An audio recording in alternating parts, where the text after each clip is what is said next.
جی ناظرین، میں عالی نیوز سے مخاطب ہوں آپ سے، چودھری فضل الرحمان جرنلسٹ۔ سمانی نوشہرہ سیکٹر پر یہ جابا کے مقام پر تحصیل سمانی LOC کے بالکل قریب ضلع بھمبر آزاد کشمیر کا یہ ٹکڑا ہے۔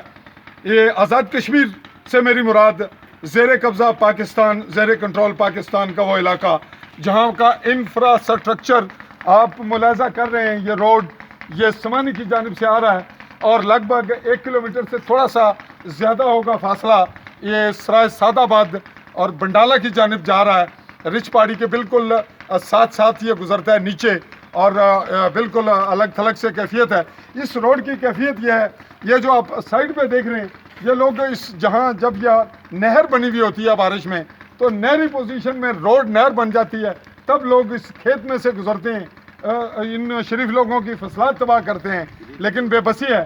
اور دوسری جانب آپ دیکھ رہے ہیں کہ یہ جو بلڈنگز ہیں، ان کی جو بناوٹ ہے اس پہ بھی شاید قدغن ہو یہاں نہ ہو۔ پچھلی جانب آپ دیکھتے ہیں کہ بالکل یہ دیواریں بن چکی، جس دور میں یہ بنی شاید اس دور کے تقاضے ایسے ہی ہوں۔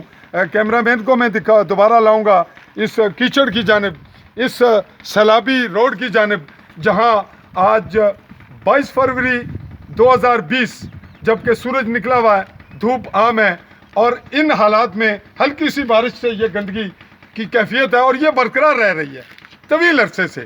تو اس انفراسٹرکچر کی بہتری کے لیے یہاں کے MLA چودھری علی شان سونی ہیں، اور یہاں کے جو دیگر حکومتی کرتے دھرتے ہیں وہ راجہ مقصود خان اور ان کے اور دیگر زعماء ہیں، باقی لوگ بھی ہیں بولنے کے لیے۔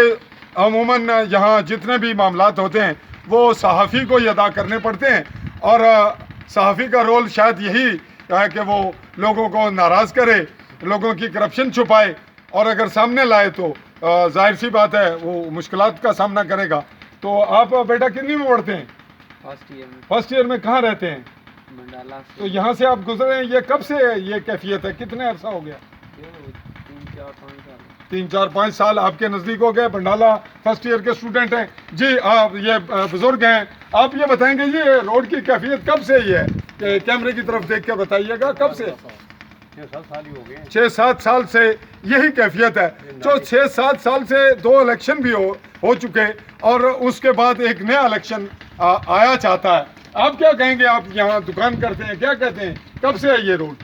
کب سے حالت خراب ہے؟ کوئی یاد؟ یہ جو روڈ بنی تھی اس وقت سے یہ پرابلم آ رہی ہے، تو ادھر وہ نکاسی نہیں رہی پانی کی، یہاں سے بہت ساری تنگ ہو چکی ہے، تو بہت زیادہ تجاوز ہو چکی ہے، تو یہاں پر نکاسی نہیں ہے۔ جی ناظرین، روڈ بنتے ہیں، انفراسٹرکچر تباہ ہوتا ہے اور پھر بنتا ہے، اسی پہ اخراجات ہوتے ہیں ریاستوں کے بھی، حکومتوں کے بھی، اور بنیادی طور پہ جب بھی آپ جہاں بھی دیکھیں گے روڈ بن رہا ہے، لوگوں کو مطمئن کر دیا گیا، ووٹ لے لیے گئے، لیکن اس کی پانی کی نکاسی، برساتی پانی کی نکاسی کا کبھی بھی کہیں بھی مؤثر حل نہ کرنے سے وہ روڈ بھی تباہ ہوتا ہے، وہاں کے عوام بھی مشکلات دیکھتے ہیں، اور ہماری جو بیس کیمپ کی جو شکل ہے وہ بھی دنیا اب ہمارے کیمروں سے دیکھتی ہے۔